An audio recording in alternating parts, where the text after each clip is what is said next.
இந்த மாதிரி ராகி இடியாப்பம் எப்படி ஈஸியாக ரொம்ப சாஃப்டாக செய்யலான்றதை பார்க்கலாம். வாங்க வீடியோக்குள்ளே போகலாம். இந்த மாதிரி நல்லா சாஃப்டாக இருக்கும். வணக்கம் நண்பர்களே, லட்சுமி சமையலுக்கு உங்களை அன்போடு வரவேற்கிறேன். வீடியோ நீங்கள் இதுதான் ஃபஸ்ட் டைமாக பார்க்குறீங்கன்னா சப்ஸ்கிரைப் பண்ணிவிடுங்க, பெல் பட்டனை கிளிக் பண்ணிவிடுங்க, ஷேர் பண்ணிக்கோங்க. வாங்க வீடியோக்குள்ளே போகலாம். இன்றைக்கி ஒரு ஆளாக்கு ராகி மாவு எடுத்துருக்கேங்க. இதை நல்லா ஜல்லிச்சுக்கலாம். ராகி இடியாப்பம் தான் செய்கிறதுக்காக நான் ராகி மாவு எடுத்துருக்கேங்க ஒரு ஆளாக்கு. இப்போ ஒரு ஆளாக்குக்கு 1 டம்ளர் தண்ணி எடுத்துக்கலாம். அதை கொதிக்க வச்சுக்கலாம். 1 டம்ளர் தண்ணி ஊற்றிக்கலாம். இது கொதிக்கட்டும் நல்லா. இதில் கொஞ்சம் எண்ணெய் ஊற்றிக்கிறேங்க.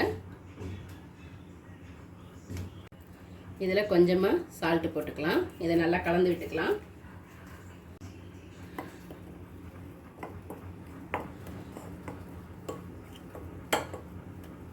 தண்ணி நல்லா கொதிக்குது. இப்போ அதில் ஸ்டவ் ஆஃப் பண்ணிவிட்டு எடுத்துக்கலாம். இப்போ இதில் கொஞ்சம் கொஞ்சமாக ஊற்றி நம்ம நல்லா கலந்துக்கலாங்க.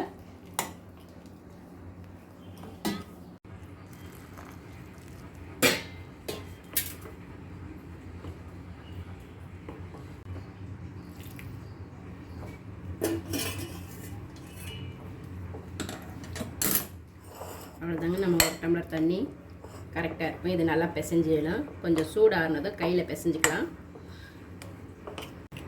நம்மளுக்கு கை தொடுற சூடு இருக்குது. இப்போ கையில் பிசைஞ்சிக்கலாம்.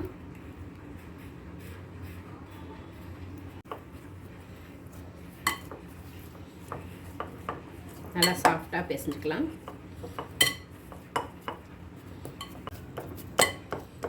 பாருங்கள், நல்லா சாஃப்டாக பிசைஞ்சாச்சு. அப்படியே இருக்கட்டும். இன்றைக்கி நான் இட்லி தட்டில் தாங்க பிழிஞ்சிக்க போகிறேன். அதில் நம்ம எண்ணெய் தேய்ச்சிக்கலாம்.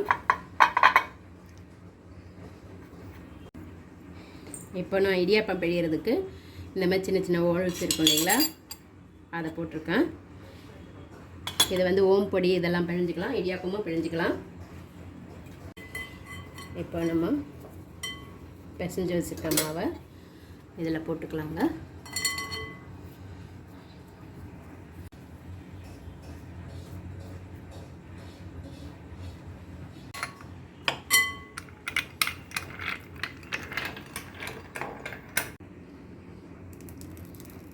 இப்போ இதில் நம்ம பிழிஞ்சிக்கலாம்.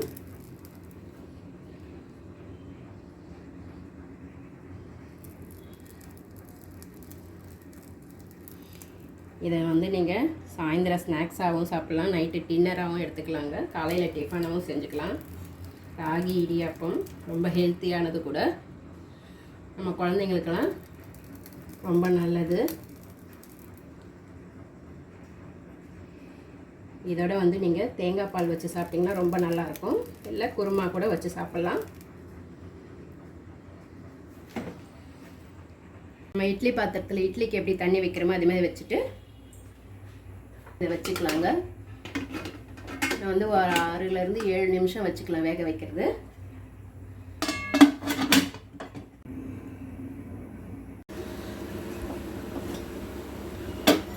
நான் 7 நிமிஷம் விட்டுருக்கேங்க. நல்லா பூ போல விழுந்திருக்கு. நல்லா மினுமின்னு இருக்குது பாருங்கள். அவ்வளோதான், ஸ்டவ் ஆஃப் பண்ணிக்கலாம்.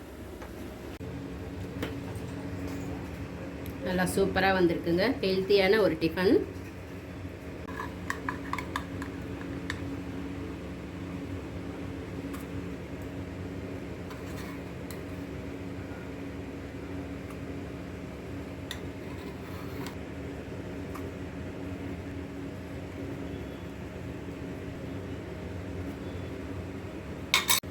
பாருங்கள், சூப்பரான ராகி இடியாப்பம் ரெடி ஆயிடுச்சுங்க. ரொம்ப சீக்கிரமாக சிம்பிளாக முடிஞ்சிடும்.